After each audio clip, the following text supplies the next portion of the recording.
ඒකත් ඔක්කොම. දෙකක් දෙන්නද? පාක් කර මේක මේ ලයිට් එකපත් වෙන. හා? දෙන්නවා කියන්නේ? ඔව්.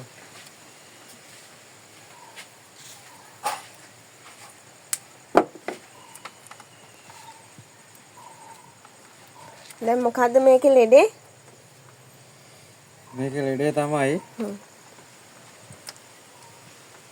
ෆෑන් එක ස්ටාර්ට් කරපු ගමන් ෆෑන් එක වැඩ. හරිද? මේකේ අවුලක් තමයි තියෙන්නේ. මෙන්න මේක. මේ මොකද්ද ECU එක. හරිද? ECU එක අපි දැන් ස්කෑන් කරපුවාම ECU එකෙන් ෆෝල්ට් කෝඩ් එකක් පෙන්වන්නේ නැහැ. හරිද? දැන් මේක රේඩියේටර් ෆෑන් එක තියෙනවනේ. අතන රේඩියේටර් ෆෑන් එක තියෙනවා. ඒක දැන් ස්ටාර්ට් කරපුවා ඉඳලා ඉතවරම වැඩ. මේකේ මේ මොඩල් එකේ බඩු ගන්න නැහැ.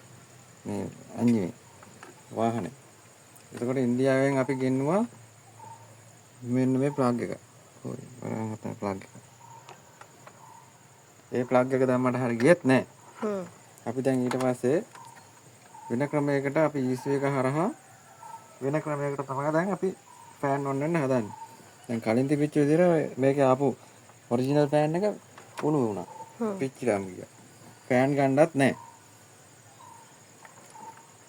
ඒ හින්දා දැන් අපි මේ වෙන විදිහකට තමයි හදන්නේ. ඔයාගේ ක්‍රමයට. ඔව්. ඒ විදිහට සාර්ථකයි.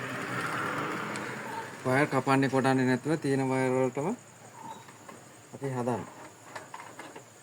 සාමම් වැඩේ කරනකම් පණ්ඩිය නොවි වැඩ බලන් ඉන්න කට වස්සා ඔය මෙහෙක් කරනකොට ගොඩ දානවා මම රජ කාලේ පැදපු අණ්ඩි උනත් මග හිට ගමන් හුටු පෙරාගෙන එන්නේ මගේ ළඟට මොන චණ්ඩි උනත්